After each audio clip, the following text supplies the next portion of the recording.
Hello, and welcome to the introduction to the electronic medical record here at Providence, Rochester. Before we get into the electronic medical record, I want to point out a few things about MVD itself. Once you are logged in to your My Virtual Desktop, you will have pre-populated applications on your Favorites tab. Before starting, I would like you to come over to your Apps tab, come to the BOMGAR application and click on Details. Click Add to Favorites. Once you've done that, click on Apps again. If you plan on using Dragon, which is a voice recognition application for creating notes in Cerner, then you need to scroll down through the apps until you find Power Chart Dragon Mobile Mic. Again, you would click on Details and add it to your favorites. Now we can go back to the Favorites tab. For your awareness, BOMGAR is an application used by the clinical informatics team along with the service desk. If you are calling us for assistance and we want to remote into your screen to see what is going on. Now we are going to open up the electronic medical record. At Providence, Rochester, we use an application known as Cerner. The most commonly one that you will use is called Power Chart. It is this blue icon with a P. To open it, you would just double click. You should auto-launch automatically into the application without having to put in your username and password. It does not work that way for me.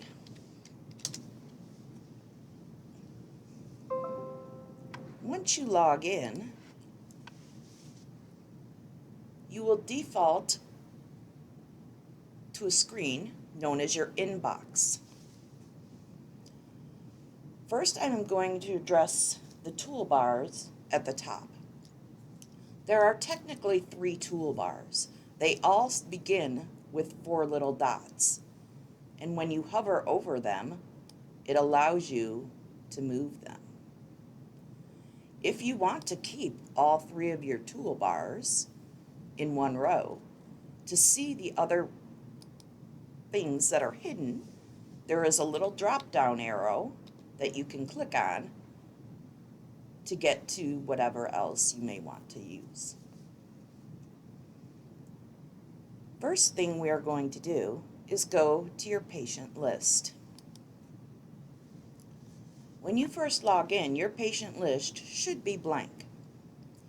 Your program directors or designated senior residents should have by now proxied the appropriate patient list to you. In order for you to see that patient list, up in the upper left-hand corner, click on the wrench.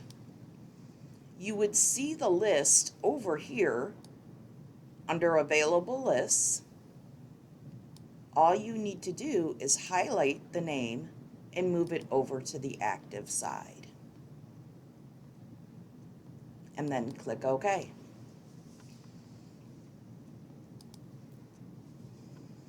Now you should be able to see all the patients on your patient list.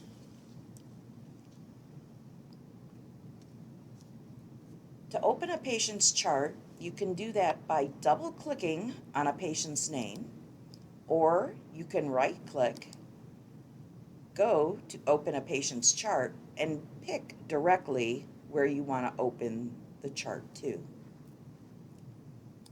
I am just going to double-click. Whenever you open a patient's chart, it wants to know why you're in that patient's chart.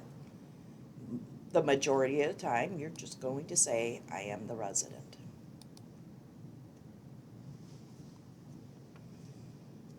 Once a patient's chart is open. First, across the top, this is known as the banner bar. There's basic information that can be seen: their age, date of birth, their primary language, their location, their gender, and how long they've been here. Another thing to note towards the top, on the far right, this is known as the refresh button. That button will come in handy several different times during the day. Up and down the left-hand side, it's labeled menu, but it is also known as the tabs of the chart. I am going to briefly review the most common tabs that you will use.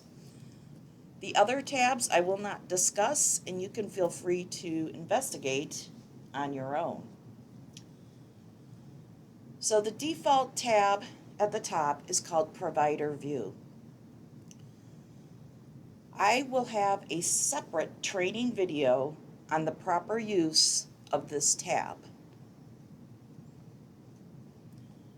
The next tab down on the chart is your results flow sheet. Now this tab has multiple tabs within it. The very first tab, known as Last 5 Days, will populate with all the information from the following 4 tabs. So most providers don't find it very useful because it looks pretty clunky. Your radiology tab will display all your radiology results. As this is a test patient, I cannot show that to you. I do have an example. This is what it would look like on a real patient. Long as you see the name of the test in the cell, all you would have to do is double click on the result and the radiologist dictated report will open.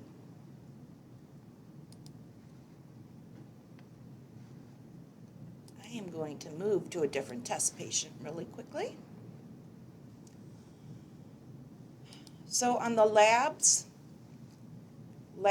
again, this is a test patient, so I don't have a lot of good data. This is a screenshot of a real patient, though. Brown color means a lab result is normal. Blue will result in either high or low values. Red always represents critical. All labs,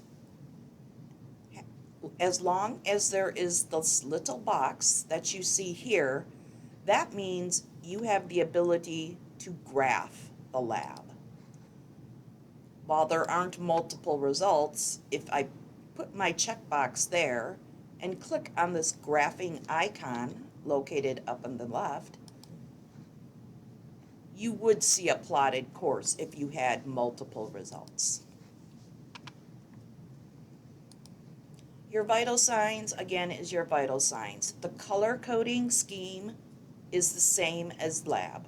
Brown is normal, blue is either high or low, and red is critical. The assessments and treatments tab you would rarely ever come to, but this is where you would go if you wanted to see the nurse's physical assessment documentation of the patient. This tab I do not recommend using, and the microbiology viewer is typically only and rarely even by infectious disease.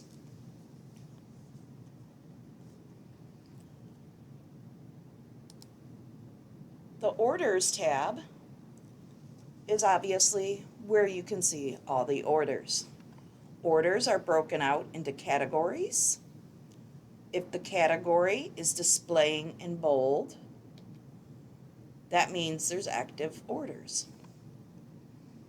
So you can click to specific areas and it'll bring those orders right into focus. or you can scroll. It is all your choice. From the orders page, this is also where you will complete admission and discharge and potentially transfer reconciliation processes.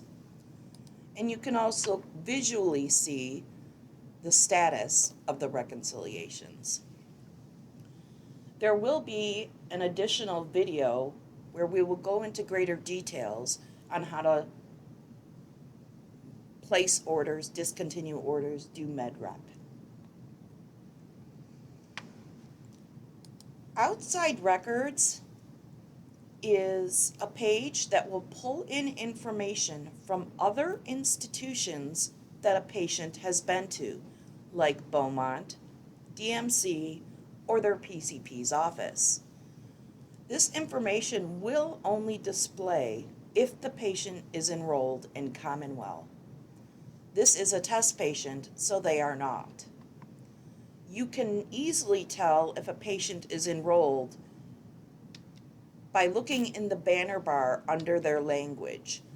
If they are enrolled, it would say how many outside records they have. The provider documentation tab, this is where you are going to come to add and create a note on a patient. There will be a second video for the specific purposes of creating your notes. Clinical notes is where you would go to find all physician documentation. Again, this is a test patient, so there are not a lot of documents. I can show you a better example. This is a real patient.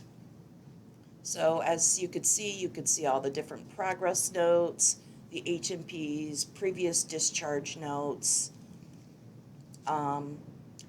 If you were looking for an operative report on this particular patient, as you can see, there is no operative report folder.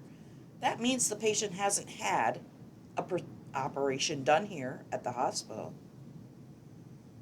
Besides physician documentation, this is also where you're going to find all cardiac, neurological, and vascular studies.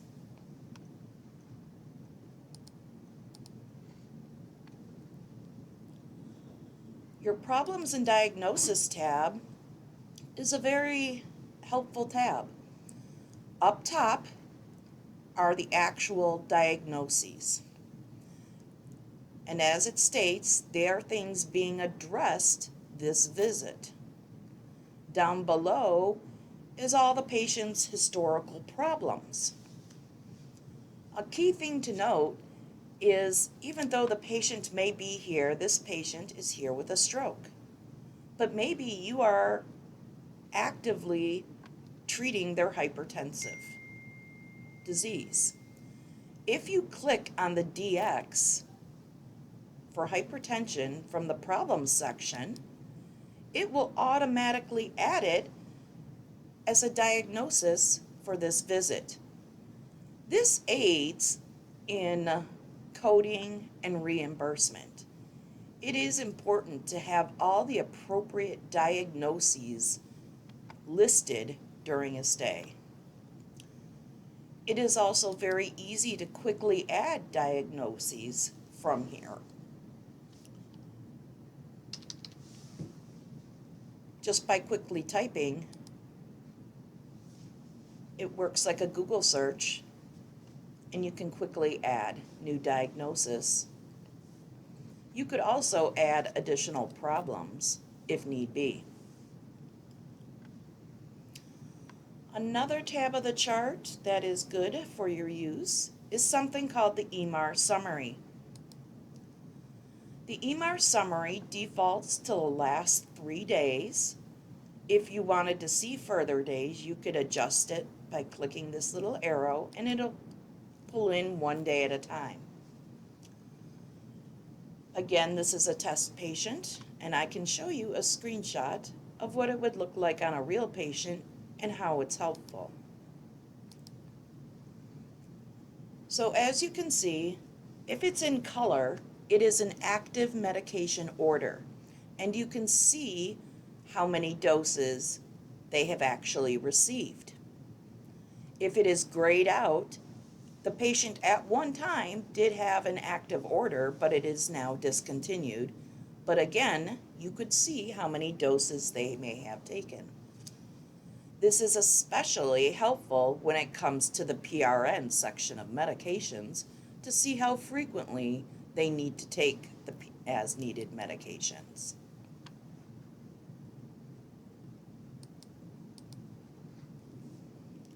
Another useful tab of the chart is called the Interdisciplinary Progress Note tab.